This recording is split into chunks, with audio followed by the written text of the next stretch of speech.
성경이 우리에게 알려주시는 하나님은 창조적인 역할을 하시는 하나님입니다. 말씀으로 세상을 창조하시고 그 이후로 지금까지 늘 새로운 일을 해오셨습니다. 당연히 거기에는 믿음의 사람들을, 하나님의 자녀들을 새로운 일로 우리를 또한 인도하십니다. 그러니까 우리가 매년 똑같은 새해를 맞이한다고 하지만 정말 하나님께 소망을 둘 때 우리가 창조적인 하나님의 역사를 경험할 수 있다는 겁니다. 세상에 마음을 두고 세상의 목표를 둬서는 그 창조적인 하나님의 역사를 경험할 수가 없죠.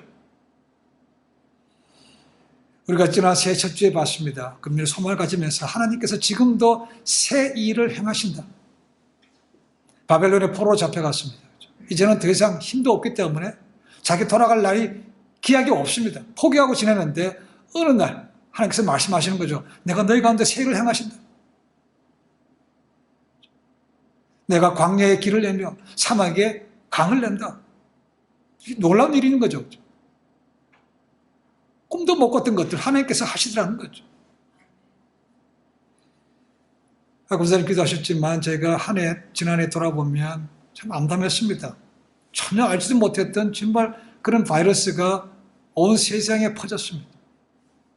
얼마나 많은 사람들이 죽었으며 고통 가운데 지냈습니다. 다행히도 지금은 백신이 개발됐지만 아직 극소수밖에 맞지를 못하고 있습니다. 아직 백신이 전해지지도 못한 나라도 수없이 많습니다. 암담합니다. 그렇죠? 더 나아가서 자유, 이 자유가 흔들리는 지역입니다. 부정선거라는 것도 있고 아직도 알 수 없는 곳곳에서 전쟁이 있고 또한 사회주의가 슬슬 올라오기 시작한다는 겁니다. 민주주의가 흔들리고 있는 이런 세대입니다. 작년에 그런 삶을 살았으며 금년에 보니까 또 별로 달라진 게 없습니다. 그러면 똑같이 세해를 받았지만 낙심하고 또 그냥 쳐내면서 끌려가는 삶을 살아야 되겠습니까? 그렇게 살고 싶은 사람 아무도 없을 겁니다. 최소한도 하나님과 예수를 믿는 사람들은 그렇게 또 똑같은 체념하고 지내는 삶을 살아서는 안 되는 것이죠. 지금도 창조적인 새 역사를 하시는 그 하나님, 우리를 인도하신다는 거죠. 그러면 그 창조의 하나님을 우리가 경험하려면, 그 일을 보려면, 그 일을 함께 동참하려면 어떻게 삶을 살아야 되는가? 오늘 본문 말씀 속에서 교훈을 얻습니다. 우리가 하나님의 새로 창조의 역사에 참여하려면 첫 번째로 하나님이 인도하심을 분명히 믿어야 된다는 거죠. 눈에 보이지 않습니다. 그렇죠? 안 보이니까 참 답답한 거죠. 지금도 살아계셔서 인도하시는 건 맞아? 의심될 때가 많습니다. 그렇죠? 그러니까 사람들은 뭡니까? 눈에 보이는 우상을 만들어 섬기는 거죠. 그래야 마음이 뭔가 좀 편안하게 드는 거죠. 그렇죠? 안 보이니까 못하는 거 아닙니까? 근데 지금도 하나님은 살아계시며 세상 만물을 그분 뜻대로 주관하신 것을 우리가 분명히 믿어야 된다는 거죠. 오늘 사도행전 16장 말씀은 사도 바울의 제2차 선교 때 생겼던 일을 우리에게 얘기하고 있습니다. 1차 선교 고생 끝에 잘 마쳤습니다. 그리고 그들을 파송했던 안디옥 교회로 돌아왔습니다. 그래서 거기서 선교 보고를 합니다. 그것이 예루살렘 본교회까지 연락이 되고 본교회에서도 이게 무슨 일인가? 사람을 보냈습니다. 그렇죠? 그리고 그것이 잘 해결됐습니다. 자, 그리고 이제 그들이 2차 전도여행을 계획하는 중에 문제가 생겼습니다. 무슨 문제인가? 바울과 바나바가 심하게 다퉜다는 겁니다. 뭐 때문에 다퉜는가? 바나바의 조카였던 요한 마가 때문에 문제가 생겼습니다. 자, 우리가 1차 전쟁을 보시면 바울과 바나바가 맨 처음에 간 곳이 구브로 섬입니다. 그것이 바나바의 태어난 곳이기도 했습니다. 그렇죠? 거기서 복음을 전하고 그들이 떠날 때 조카였던 요한 마가를 데리고 같이 떠납니다. 그런데 요한 마가가 이 소아시아의 버가라는 곳에 갔을 때 무슨 일인지 모르지만 그냥 돌아갔다고 되어 있다는 것입니다. 그것이 사도행전 15장 39절에 나옵니다. 그리고 그 이후로는 마가가 사도행전에 언급되지 않습니다. 예루살렘에 대한 향수가 있어서 그랬는지, 아니면 자기 고향 구브로 섬에 대해서 향수가 있어서 갔는지, 아니면 병이 생겼는지 성경은 말씀하고 있지 않기 때문에 알지 못합니다. 그런데 그냥 갔다는 거죠. 근데 그 마가에 대해서 2차 전쟁할 때 데리고 가자, 데려가지 말자로 심히 대판 싸웠다는 겁니다. 그러니까 바나바는 아무래도 자기 조카니까 그래도 데려가자. 그런데 바울은 뭡니까? 딱 끊어서, 야, 사역하다가 중간에 그냥 가는 거는 나는 그런 사람과 같이 갈 수 없어. 못 간다는 겁니다. 즉, 대판 싸웠다는 것이죠. 그래서 두 사람이 헤어지게 됩니다. 그래서 바나바와 마가는 다시 원래 1차 같은 대로 다시 전쟁을 떠납니다. 근데 바울은 그들이 같은 길로 갈 수 없으니까 이번엔 1차 갈 때 거꾸로 반대로 올라갑니다. 이제 지금 터키 지역, 소아시아 지방으로 올라가는 것이죠. 그래서 간 것이 끌차 전쟁을 마칠 때 보면 갔던 것이 더베, 루스트라, 이고니온 그런 지역입니다. 거기서부터 1차 때 전도하지 못했던 북쪽 지역, 갈라디아와 부르기아 지역으로 복음을 전파하는 것이죠. 이미 같은 데를 가지 않고 새로운 지역에 북쪽으로 올라가는 것입니다. 그러니까 터키 중부에서부터 북부로 올라가는 것이죠. 그런데 뭔가 모르지만 자꾸 일이 꼬인다는 겁니다. 이상하네. 이거 복음이 안 전파되네. 왜 이렇게 사람들이 복음에 대해서 배척할까? 알 수 없어서 고민하는 가운데 계속 열리는 길로 갑니다. 그래서 북쪽에서 어디로 가는가? 북서쪽으로 가게 되는 것이죠. 어디까지 가는가? 무시아까지 갔습니다. 다시 무시아에서 다시 서쪽, 섬 끝에 있는 드로아까지 가게 되는 것이죠. 왜 그때 사역이 막혔는가? 6절에서 이유를 말씀하고 있습니다. 그죠? 뭐라고 했습니까? 성령이 아시아에서 더 이상 사역을 못하게 막았다는 겁니다. 그 막히는 이유가 성령께서 막았대요. 이상하지 않습니까? 성령님은 이 사도행전의 주체가 성령 하나님 아닙니까? 그죠? 이 땅에 오셔서 역사하시면서 보여주는데 성령님이 오셔서 제자들이 성령 받으니까 입이 열어져서 담대하게 복음을 전하기 시작했습니다. 그죠? 그러니까 성령님은 입을 열어 복음을 전파하게 하시는 분인데 오늘 말씀 보니까 복음을 막았다는 거죠. 왜 막았다고요? 아시아에서 하지 말고 딴 데로 가라는 것입니다. 그러니까 사역에도 프라이어리티, 우선지역이 있다는 겁니다. 이제 아시아에서는 그만하면 됐고 어디로 가라는가? 이제 유럽으로 건너가라는 것입니다. 근데 바울도 저희가 보기에도 좀 이상한데 이 바울같이 성경으로 민감한 사람이 이걸 모르겠습니까? 참 이상하다. 근데 끝까지 자기 고집대로 여기서 머무르면서 복음을 전하지 않고 성령이 이끈 대로 그냥 갔다는 겁니다. 이게 시육 같지 않습니다. 그렇죠? 왜 천국 같지 않은가 했지만 어쨌거나 성령님 따라서 가는 대로 옮겨갔다는 것입니다. 왜요? 하나님께서 역사하신다고 믿었기 때문에 갈 수 있는 거죠. 아니었다면 그는 끝까지 복음이 전파되지 않는 그 지역에서 복음을 전파했을 것입니다. 그런데 바울은 마음이 열려있고 귀가 열렸기 때문에 하나님 인도하신 대로 그냥 갔다는 것입니다.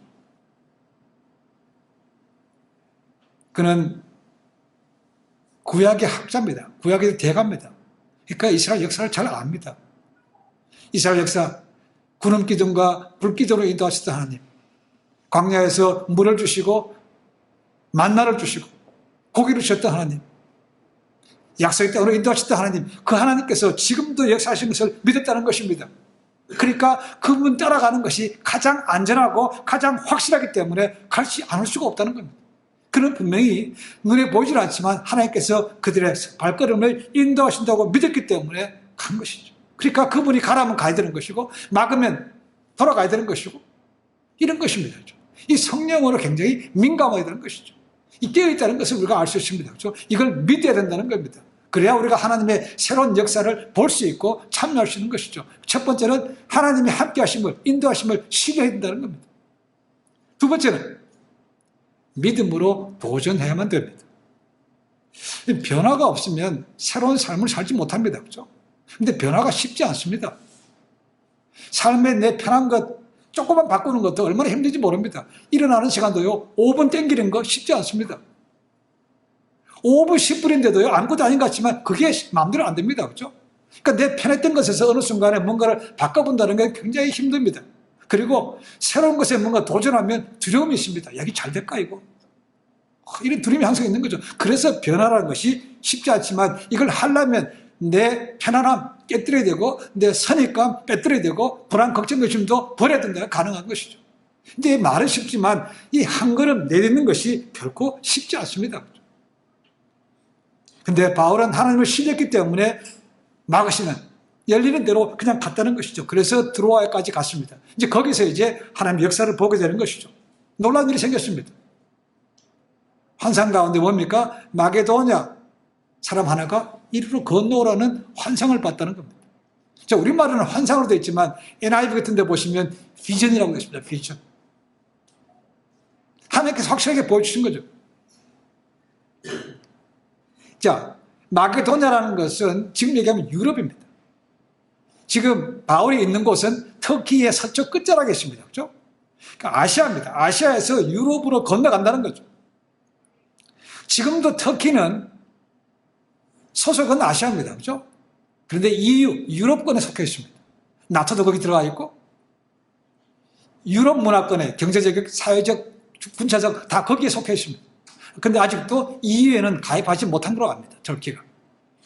자, 분명히 타문화권입니다. 타문화권으로 간다는 건 쉽지 않습니다.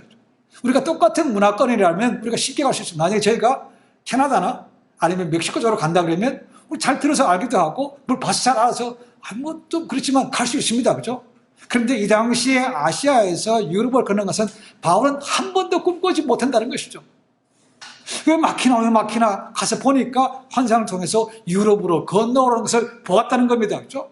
이게 얼마나 큰, 바울은 한 번도 생각해 본 적이 없는 그런 새로운 나라로 인도하신다는 거죠. 그런 비전을 보았다는 겁니다. 근데 그걸 가는 거죠. 그렇죠? 참 어려운 겁니다.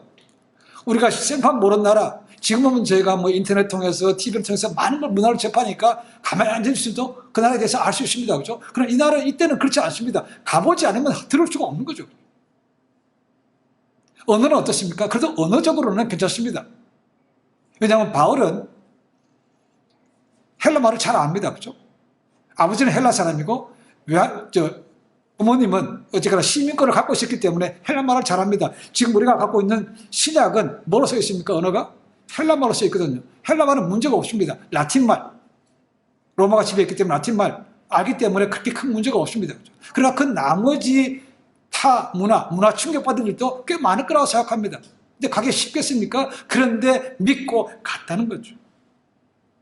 자, 이때 갔을 때 바울의 일행이 몇 명인가 한번 생각해 보셨습니까? 자, 바울이 있습니다. 그렇죠? 또 누가 있습니까? 바울이 가장 먼저 데려간 사람은 안디옥 교회에서 실라를 데려갑니다. 이 실라라는 사람은 예루살렘 본교회에서 야, 안디옥 교회에 무슨 일이 있다는데 뭔가 알아봐 보낸 사람이 두 사람이 있습니다. 유다와 실라입니다. 그 가운데 실라를 데리고 떠난 것이죠. 그리고 더베 루스라에 갔을 때 누굴 픽업하는가? 디모데를 픽업합니다. 그게 16장에 나옵니다. 초에 나옵니다. 그렇죠? 그러니까 디모데는 외할머니하고 어머니가 유대인이죠. 그래서 디모데는 유대인 혈통이기 때문에 할례도 줬다고 되어 있습니다. 자, 거기 다인가? 다가 아닙니다. 또 한 사람이 더 있습니다. 중요한 사람이 또 한 사람이 있습니다. 누군지 아시겠습니까? 자, 힌트를 드립니다. 오늘 말씀을 보시면 우리라는 표현이 나옵니다. 우리가 같다고 되어 있습니다. 자, 우리가 어떨 때 우리라는 말을 씁니까? 예? 누가 함께 갑니까? 그러니까 우리가 할 때는 뭐가 들어가냐면 자신이 들어가야 우리가 됩니다. 내가 안 들어가면요, 남이고 저들입니다. 그렇죠? 내가 들어갑니다. 그럼 내가 누굽니까? 본문에서 내가 누굽니까? 사도행전의 저자입니다. 누굽니까? 누가입니다. 누가. 저 색을 쓴 사람은 누가입니다. 그러니까 누가가 들어간다는 거죠. 그러니까 바울, 실라, 디모데, 누가 이 네 사람이 세상도 가고 있는 거죠. 이 사람들이 아시아에서 건너서 네아폴리를 거쳐서 도착한 것이 빌립보라고 되어 있습니다. 그 빌립보에 들어가서 거기서 뭡니까? 고생은 하지만 유럽 최초의 교회가 세워지게 되는 것이죠. 이것이 믿음의 발을 내디뎠기 때문에 이 첫 교회 고생은 무지무지합니다. 그렇죠? 두드려 맞기도 하고 합니다. 그렇죠? 또 교회가 세워지는 것이죠. 하나님의 새로운 창조를 순종했더니 가게 된 것입니다. 그렇죠? 하나님 함께 하시면 믿으면 믿음으로 순종이 필요합니다. 근데 이 믿음으로 한 발을 내딛는 게요, 결코 쉽지 않습니다. 여호수아 3장을 보시면 실업했던 이스라엘 백성들이 드디어 약속의 땅으로 들어갑니다. 근데 그들이 약속의 땅으로 들어가려면, 가나안 쪽으로 가려면 큰 강을 하나 건너야 됩니다. 그게 무슨 강입니까? 요단강을 건너야 돼요. 근데 뭐가 아닌 것도 아무것도 없습니다. 지금 요단강이 굉장히 작은 떼울물 같지만 그 당시에는 굉장히 깊었고 넓었던, 폭도 넓었던 그런 강입니다. 하나님께서 명하시죠. 여호수아에서 명합니다. 언약궤를 제사장들 가장 앞서 세우고 그들 먼저 지나가게 하라는 것입니다. 앞 요단강이 폭도 크는데 물이 엄청나게 많이 흘러요. 근데 하나님의 말씀에 순종해서 제사장들이 언약궤를 메고 한 방울을 내려서 물에 잠궜더니 어떻게 됐습니까? 물이 스탑된 겁니다.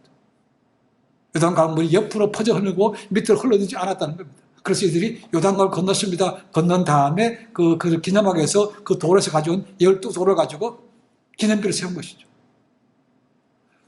빠지면 죽어요. 근데 믿음으로 발을 내딛었다는 겁니다. 그랬더니 물이 스탑됐대요. 함께 하신 믿으면 또 한 믿음으로 도전해서 한 발을 내딛어야 된다는 것입니다. 오라면 가야 된다는 거죠. 그러니까 갔더니 빌립보에서 그런 놀라운 역사를 보게 됐다고 말씀하고 있습니다. 그렇죠? 자, 하나님 함께 하심을 시도해야 됩니다. 믿음에 도전을 해야 됩니다. 세 번째로 뭡니까? 기도의 용사가 되어야 됩니다. 모든 사역의 시작은 사실 기도입니다. 그렇죠? 기도는 아무리 강조해도 결코 지나치지 않습니다. 자, 바울이 오늘 말씀 보면 기도했다는 말은 없습니다. 근데 많은 힌트를 찾아볼 수 있습니다. 자, 9절을 한번 보겠습니다. 9절 보니까 바울이 환상을 봤다고 되어 있습니까? 밤에 환상이 바울에게 보이니라고 되어 있습니다. 바울이 환상을 봤다는 게 아니고, 그렇죠? 보였다는 겁니다. 주체가 누구라고요? 하나님이라는 거죠. 어떻게 환상이 보였습니까? 그냥 가만히 있는데 그냥 보였습니까? 그가 기도하는 중에 보인 거죠. 기도할 때 하나님께서 환상을 그분에게 보여주셨다는 겁니다. 기도하는 중에 비전을 봤다는 것이죠. 우리가 바울 서신을 통해서 알 수 있는 것은 바울도 예수님처럼 굉장히 기도에 힘썼던 기도의 사람인 걸 알 수 있습니다. 그러니까 그의 편지 보십시오. 쉬지 말고 기도하는 말씀도 나오죠. 그죠? 무시로 성령 안에서 기도하는 말씀이 나옵니다. 기도를 굉장히 강조하고 있습니다. 자, 그랬던 그가 이제 빌립보로 갔습니다. 자, 바울이 그 일행과 함께 빌립보에 가서 가장 먼저 간 곳이 어디겠습니까? 찾은 것은 사실은 회당이었습니다. 물론 바울이 이방인의 사도로 부름받았지만 그는 항상 자기 동족들을 기억했습니다. 그래서 어디든지 가면 이것이 회당이 있는가 찾았다는 거죠. 그런데 회당이 없었습니다. 그렇죠? 그 말은 뭡니까? 빌립보에는 10명 미만의 유대인밖에 살지 않았다는 거죠. 자, 그렇지만 회당은 없다는 것은 인원이 적지만 그렇다고 해서 그들이 안식일을 지키지 않는가? 안식일을 지킨다는 겁니다. 유대인들은 율법 아닙니까? 율법과 할례가 그들의 구원의 근거 아닙니까? 그죠? 그러니까 무조건 율법을 지키는 게 위해서 안식일을 지킨다는 거죠. 근데 회당이 없어요. 그럼 어디 가는 겁니까? 오늘 말씀 보시면 기도처에 갔다는 것이죠. 그들이 모여서 기도했다는 것입니다. 장소가 어디라고요? 성문 밖에 있는 강가랍니다. 왜 강가에서 기도합니까? 왜냐하면 거기서 물이 있기 때문에 정결 의식을 하기 편한데 거기서 모여서 예배를 드려 안식일을 지켰다는 것입니다. 그래서 갔더니 거기가 가보니까 여인들의 무리가 있더래요. 그래서 바울이 그들과 여인들 하면서 복음을 전했다는 것입니다. 근데 그 여인들 무리 가운데 한 사람만 구원받은 거죠. 그죠? 누굽니까? 두아디라에서 자주색, 아주 비싼 비단 같은 장사하는 리디아를 거기서 만난 겁니다. 그러니까 두아디라라는 것은 우리가 요한계시록 2장 3장에 보시면 소아시아에 있는 7교회가 나옵니다. 그 7교회 가운데 하나가 두아디라입니다. 거기에서부터 바울처럼 배 타고 걸어서 해가지고 이 빌립보까지 장사오른 비즈니스 우먼 리디아를 거기서 만났는데 오늘 말씀 보시면 뭐라고 되어 있습니까? 주께서 리디아의 마음을 열어주셨다는 겁니다. 다 열어준 건 아니었습니다. 그렇죠? 그 가운데 한 사람 리디아만 열었다는 것입니다. 저는 생각해 봅니다. 그러니까 바울이 그 기도처로 가면서 이렇게 기도하지 않았을까? 하나님, 기도처에 가는데 만남 있게 하옵소서.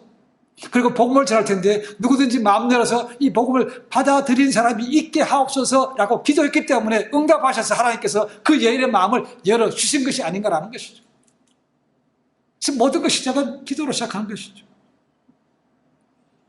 바울은 유대인입니다. 그렇죠? 유대인은 하루에 3번씩 기도합니다. 그것이 아직 몸에 배있는 겁니다. 그렇죠? 거기 플러스 바울은 많은 예수님을 믿고 난 다음에 많은 주의 종들을 만났습니다. 예루살렘 본교회의 리더였던 야고보도 만났습니다. 야고보의 별명이 뭐라고 했습니까? 낙타무릎이라고 했습니다. 기도하는 사람이었습니다. 그리고 많은 말 그대로 12사도도 만났습니다. 그들에서 얘기를 듣습니다. 그러니까 예수님께서 정말 기도해 주던 분이라 보존받습니다. 그죠? 그래서 유대인의 습관대로 하루 3번씩 하는 것 이외에도 수시로 그냥 바울은 기도한 것이죠. 그럴 때마다 환상을 보게 하시고 또 마음의 문을 열어서 복음을 영접할 수 있도록 만들어 주신 것을 우리가 볼 수 있습니다. 우리가 뒤에 이어지는 얘기를 보시면 이제 빌립보 교회에 있었던 일들을 우리에게 얘기해 주고 있습니다. 귀신 들린 한 여종을 고쳐줬다가 돈벌이가 안 되는 바람에 그 주인들이 바울을 고소했죠. 그죠? 일행을. 그래서 억울하게 두드려 맞고 감옥에 갇혔다는 것이죠. 거기서 뭐 했습니까, 바울이? 찬송 부르며 기도했다는 거 아닙니까? 그때에 뭡니까? 터가 열렸죠. 그죠? 문이 열렸습니다. 그래서 도망가지 않았기 때문에 거기서 자살을 하라고 하던 간수를 만나게 되는 것이죠. 그 간수를 만나고 그 집에 가서 또 침례를 베풀어 줍니다. 그래서 그 간수와 루디아가 주축이 되어서 빌립보 교회가 세워지는 것입니다. 어쩌면 바울이 감옥에서 기도할 때 하나님, 이 제가 갇힌 것이 또 복음을 전할 수 있는 기회가 되게 하옵소서라고 기도하지 않았을까라고 생각합니다. 턱문이 열리고 그 다음에 만난 것이 이 간수 만난 거 아닙니까? 그죠? 그래서 바울의 삶 속에서 오늘 언급하고 있지 않지만 바울이 늘 기도에 힘줬던 사람이라는 것을 우리가 능히 짐작해 볼 수가 있습니다. 기도는 아무리 강조해도 지나치지 않습니다. 우리가 흔히들 사도행전을 다른 말로 성령행전이라고 말합니다. 사도행전 1장부터 시작하는 게 뭡니까? 약속하셨던 성령님께서 이 땅에 오시는 것을 기록하고 있습니다. 오순절 마가의 다락방에서 예수님께서 말씀하셨습니다. 너희는 내가 약속한 것을 받을 때까지 떠나지 마라, 이 성을. 제자들이 못 시키도 한 거 아닙니까? 그죠? 자, 그러면 성령님께서 하늘에 뚝 떼게 되니까 그냥 뚝 떨어졌습니까? 아닙니다. 주님께서 승천하신 다음에 최소한도 일주일에서 열흘 동안 120명이 모여서 죽으라고 기도만 하는 겁니다. 기도할 때에 하나님께서 불의 혀같이 각 사람에게 성령을 주신 거죠. 그렇죠? 요즘 얘기하면 불 받은 겁니다. 불 받았어. 불의 혀같이 임했다고 되어 있습니다. 그리고 나서 그들은 성령 충만하고 이별해져서 이제는 담대하게 나와서 복음을 전파한 것이죠. 그렇죠? 그 성령이 오셨을 때 베드로가, 그 무식했던 베드로가 이렇게 얘기합니다. 야, 이 성령이 오신 것은 예언의 성취라는 것입니다. 사도행전 2장 10절 18절에 이렇게 기록되어 있습니다. 하나님이 말씀하시기를 말세에 내가 내 영을 부어주리니 너희의 자녀들은 예언할 것이요 너희의 젊은이들은 환상을 보고 너희의 늙은이들은 꿈을 꾸리라. 그때 내가 내 영을 내 남종과 여종들에게 부어주리니 그들이 예언할 것이요라고 되십니다. 여러분 같이 성경책에 거기 레퍼런스가 있습니까? 어디서 나왔다고? 예언의 성취는 어디에 나왔습니까? 이거는 요엘 선지자가 하준 것입니다. 요엘서 2장 18절 19절 말씀이 성취입니다. 요엘 선지자는 기원전 830년 정도 활동했던 남유다에서 활동했던 선지자입니다. 요엘. 그러니까 그때 예언했던 것이 850년 뒤에 드디어 오순절 마가의 다락방에 역사하게 된 거죠. 그렇죠? 어떻게 오실 때? 그들이 기도하고 오실 때 오셨다는 겁니다. 그러니까 기도해야 성령 충만도 받을 수 있는 것이죠. 그 외의 방법은 없습니다. 그렇죠? 그냥 뚝 떨어지는 게 아닙니다. 가만히 있으면 그냥 성령 충만되는 거 아닙니다. 기도해야 되는 거죠. 사도행전은 그 오셨던 성령님께서 사도들에게 역사하셔서 담대하게 복음을 전하고 땅끝까지 복음을 전하는 것을 잘 우리에게 보여주고 있습니다. 그렇지만 사도들의 행적은 사도행전 28장으로 끝났습니다. 그렇지만 지금도 믿음의 사람을 통해서 사도행전은 이어지고 있는 것이죠. 어쩌면 우리들 통해서 이어지고 있습니다. 그렇죠? 그래서 어느 선교단체 이름이 X29입니다. 사도행전 29장이라는 것입니다. 28장 끝났어요. 그렇지만 자기들 통해서 지금도 29장이 이어지고 있다고 하는 것이죠. 그래서 선교 이름이 Acts 29입니다. 예루살렘 교회의 리더고 예수님의 동식인 야고보는 예수님 살아계실 때는 예수님을 믿지 않았습니다. 그렇죠? 근데 십자가에 죽으시고 부활하신 다음에 그것을 보고 믿었습니다. 그리고 리더가 됐습니다. 이제 그의 신약의 자문이라고 말하는 야고보서에 보시면 엘리야를 언급하고 있습니다. 3년 반 동안 닫혔던 문이 엘리야가 기도를 통해서 하늘을 열리고 비가 오게 했다는 것이죠. 그러면서 뭐라고 얘기하는가? 엘리야는 우리와 똑같은 그냥 평범한 사람이라고 말하고 있습니다. 특별한 사람이 아니라는 거죠. 평범한 사람이라는 것이죠. 그러니까 우리도 믿음의 사람들도 기도하면 이런 역사가 있을 수 있다고 말하고 있는 거죠. 그렇죠? 제가 언젠가 한 말씀 드렸습니다. 천국에 전화번호가 있는데 몇 번이라고 했습니까? 제레마야 333 J-E-R-E-M-I-H 영어에다가 영어 패드에 보면 다이얼이 있죠. 그렇죠? ABCD 있습니다. 그렇죠? 제레마야 333을 누르면 된다고 그랬습니다. 어떻게 그런가? 예레미야서 33장 3절에 이런 말씀이 있습니다. 너는 내게 부르지라 내가 응답하겠고 내가 알지 못하는 크고 은밀한 일도 알려주라고 말씀하신다는 거죠. 부르짖으면 보여주신대요. 그래서 천국의 전화번호가 제레마야 333이라는 것입니다. 그래서 말씀을 준비하다가 생각해봤습니다. 333, 33장 3절입니다. 그래서 저도 한번 333을 가지고 한번 기도해보자는 것입니다. 어떤 게 이런가? 하루 3번씩 세 사람 이름 가지고 3분씩만 기도합니다. 3분씩. 그래서 333입니다.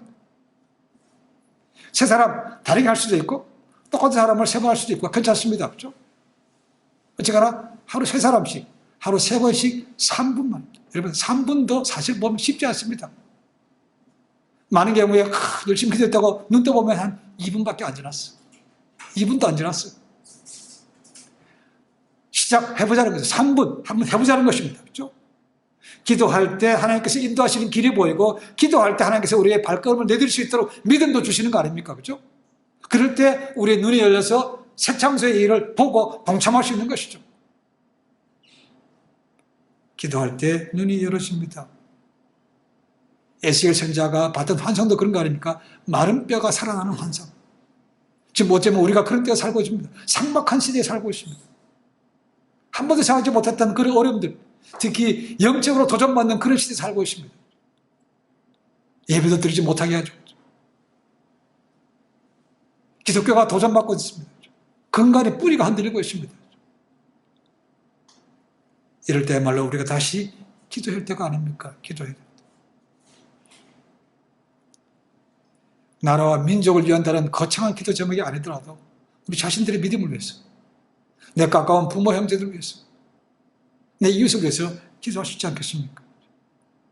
333 하루 3번 세 사람 그리고 3분 위해서 한번 도전을 해보시자는 거죠. 그럴 때 하나님께서 우리의 눈을 열어주시고 하나님의 창조적인 새 일을 보게 하시고 동참하시고 누리게 하실 줄로 믿습니다. 이 마음 기억하시죠? 333 쉽게 생각할 수 있지만 또 쉽지 않을 수도 있습니다. 편한 시간에 하시면 됩니다. 저는 새벽 6시, 오후에는 1시 정도, 저녁에는 잠들 들기 전에 9시 정도 저는 그렇게 합니다. 그리고 기도의 리스트를 쭉 적어놨습니다. 기도할 사람들. 반복할 수도 있고 바꿔서 할 수도 있고 이건 상관없습니다. 그렇죠? 경각하신 대로 하시면 됩니다. 기도하시는 중에 믿음이 견고해지고 눈이 열려져서 하나님의 비전을 보고 새로운 창조의 동참하심을 통해서 금년 한 해 정말 우리 앞에 예비해 놓으신 광야에 길을 내고 사막에 물을 내시는 하나님의 놀라운 역사를 경험할 수 있는 그런 복된 삶이 되시기를 주님으로 간절히 축원해 드립니다. 기도하겠습니다.